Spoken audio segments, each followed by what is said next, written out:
दोस्तों, बुद्ध के संग सबके लिए खुले रहते थे। सब उनका शिष्य बनना चाहते थे। कुछ लोगों को तो बुद्ध सीधे ही अपने संग में शामिल कर लेते थे, तो कुछ को कहते थे कि तुम एक दिन के लिए शमशान में जाकर रहो। इसी प्रकार एक दिन एक व्यक्ति बुद्ध के पास आया और बोला, हे महाराज, कृपया करके मुझे भी अपना शिष्य बना लीजिए। बुद्ध ने उस व्यक्ति से कहा, तुम्हें मेरा शिष्य बनने के लिए एक दिन पूरा शमशान में गुजार कर आना होगा और तुम वहाँ जो कुछ भी सीखोगे वो आकर मुझे बताना होगा। उसके बाद ही तुम इस संग में शामिल हो पाओगे।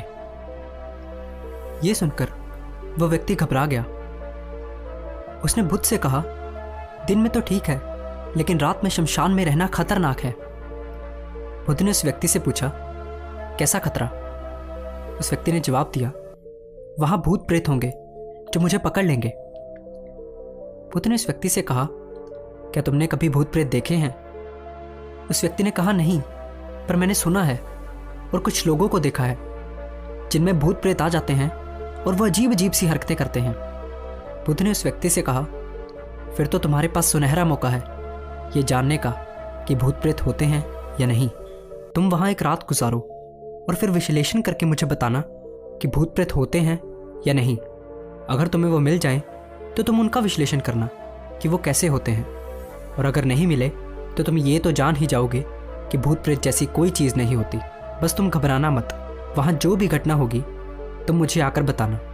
व्यक्ति ने कहा, ठीक है गुरुदेव, अगर आप कहते हैं तो मैं एक पूरा दिन शमशान में गुजार लूँगा।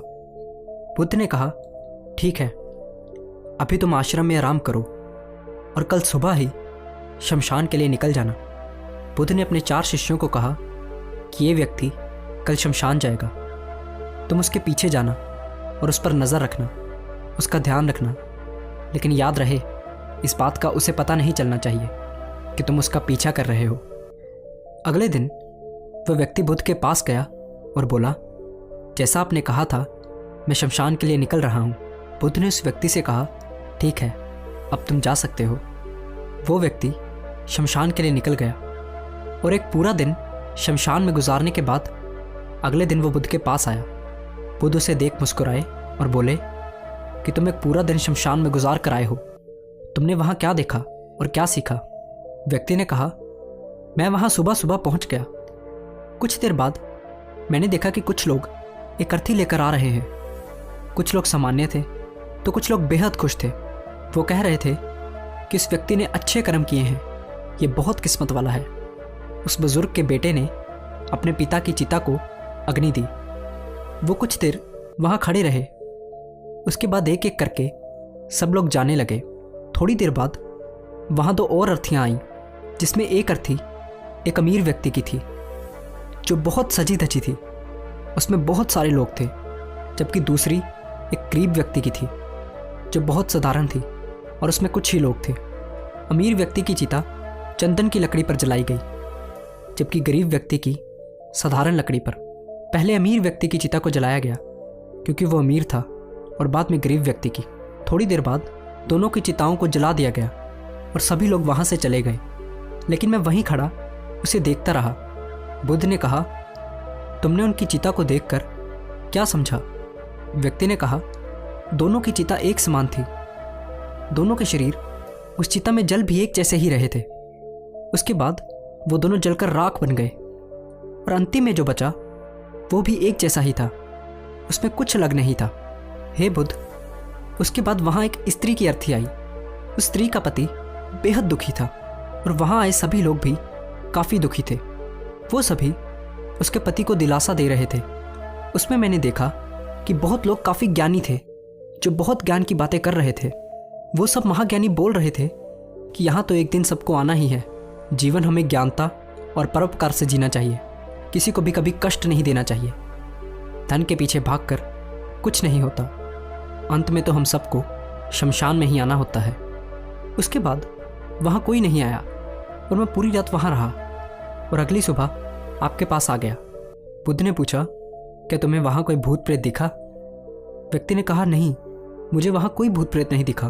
पूरी रात मैं अपने आप से ही डरता रहा, पत्ते से डरता रहा, जानवरों की आवाज़ों से डरता रहा, लेकिन पूरी रात मुझे वहाँ कोई भी भूत प्रेत नज़र नहीं आया।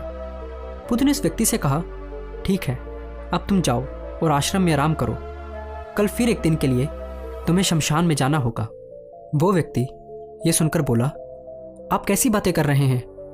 आपके कहने पर आज मैं पूरा दिन वहाँ रुका हूँ। वहाँ मैंने कैसे समय काटा है ये मैं ही जानता हूँ। अब मैं दोबारा वहाँ नहीं जाऊँगा। बुद्ध ने कहा, देखो, जो खास चीज़ तुम्हें वहाँ जाकर मिलनी है वो अभी तुम्हें नहीं मिली है। तुम एक दिन और वहाँ रुको, तुम्हें वो अवश्य मिल जाएगी। उस व्यक्ति ने कहा, ठीक है, मैं आपके कहने पर एक बार और वहाँ चला जाता हूँ। ये कहकर वो व्यक्ति आश्रम में जाकर आराम करने लगा। अगले दिन वो व्यक्ति फिर बुद्ध का आशीर्वाद लेकर वहाँ से शमशान चला गया। पूरा दिन वहाँ बिताकर वो अगले दिन फिर बुद्ध के पास आया। बुद्ध ने पूछा, क्या तुम्हें वो चीज़ मिली? व्यक्ति ने कहा, हाँ, मुझे वो मिल गई। बुद्ध ने पूछा, तो बताओ तुम्हें वहाँ क्या मिला? व्यक्ति ने कहा, मैंने देखा कि कुछ लोग शाम को मुझे अर्थी पर लेकर आ रहे हैं। मेरे पीछे कुछ 15-20 लोग चल रहे हैं और मुझे 4 कंधों पर उठा रखा है। मेरे पिता और भाई आगे आगे चल रहे हैं। कुछ लोग मेरे ऊपर फूल फेंक रहे हैं और कुछ रिश्तेदार मेरे पीछे चल रहे हैं। वो सब बेहद दुखी हैं। मेरे पिता और भाई भी बेहद दुखी हैं। उन्हीं में से कुछ दुखी होने का नाटक कर रहे हैं। कुछ लोग मेरे पिता को दिलासा दे रहे हैं। वहीं दूर खड़ा मेरा भाई भी बेहद दुखी है। कुछ लोग उसे दिलासा देते हुए बोल रहे हैं कि अब तुम ही इस घर के इकलौते वारिस हो। तो कुछ लोग बोल रहे हैं कि ये गलत हुआ। वो लड़का तो अभी बहुत जवान था, अभी तो उसने कुछ देखा भी नहीं था और उसके साथ ऐसी घटना हो गई। तभी मुझे अर्थी पर लेटा दिया गया और सारा क्रियाक्रम किया जाने लगा। मैं ये सब अर्थी पर लेटे लेटे देख रहा था। मैंने उस अर्थी से उठना चाहा, लेकिन मैं उठ नहीं सका। मैं सांस लेना चाहता था, लेकिन सांस नहीं ले पा रहा था क्योंकि मेरे अंदर सांस ही नहीं थी। मैं अपने पिता को गले लगाना चाहता था, लेकिन मैं उठ ही नहीं पा रहा था। मैं अपने भाई को गले लगाना चाहता था और उससे कहना चाहता था कि अब तुम ही माता पिता का ध्यान रखना, लेकिन मैं बस लेटा ये सब देख रहा था और कुछ नहीं कर पा रहा था। उसके बाद मेरी चिता पर लकड़ियाँ सजाई गई और मेरा मुंह चादर से ढक दिया गया।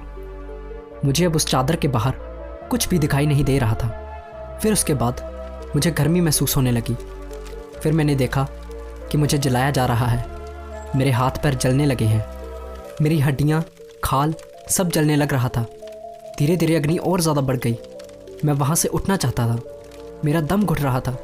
मैं सांस लेना चाहता था, लेकिन मैं ऐसा कुछ नहीं कर पा रहा था। मैं उस अग्नि में पूरी तरह खो गया और पूरी रात खुद को ऐसे ही जलता देखता रहा। मैंने देखा कि अंत में सिर्फ मेरी राख ही बची थी। उस पूरी रात ना तो मैं डरा और ना ही मुझे डर का एहसास हुआ। पता नहीं मैं पूरी रात कहाँ खोया हुआ था। और सुबह होते ही मैं आपके पास आ गया। बुद्ध मुस्कुराए और बोले कि अब तुम संघ में शामिल हो सकते हो। वास्तव में ध्यान और ज्ञान होने के लिए ध्यान का बीज अंदर होना ज़रूरी है, और वो बीज तुम्हें वहाँ कल रात मिला जब तुमने जाना कि ये सब कुछ नाश्वर है। इस दुनिया में सभी व्यक्ति शमशान में जाने के बाद ये तो देख लेते हैं कि सभी को वहाँ जाना है, लेकिन जैसे ही वहाँ से बाहर निकलते हैं वो सब भूल जाते हैं और फिर अपनी ज़िंदगी वैसे ही जीते हैं जैसे पहले जीते थे। वैसे ही कर्म करते हैं, वैसे अधर्म करते हैं, वैसा ही लालच करते हैं और वैसी ही क्रूरता दिखाते हैं। और जैसे ही शमशान में जाते हैं सब धार्मिक हो जाते हैं। पहली बार जब तुम शमशान में गए तो तुम भी उन्हीं ज्ञानी व्यक्तियों की तरह थे, जैसे कि वहाँ सभी महाज्ञानी आते ही हैं। और जैसे ही तुम दोबारा वहाँ गए और आज वापस आए हो तो तुम्हारे अंदर भी ज्ञान का बीज उत्पन्न हो गया है। हम तब तक जीवन को नहीं समझ सकते जब तक हम मृत्यु को नहीं जानते। जो व्यक्ति बीमार है वही स्वास्थ्य के महत्व को जान सकता है। जो ध्यान का बीज तुमने कल रात वहाँ पाया है, अब उसे तुम्हें लक्ष्य बनाना है, और ऐसा विशाल लक्ष्य तुम्हारे अंदर उत्पन्न होगा जो सभी को ध्यान की छांव से परिपूर्ण करेगा।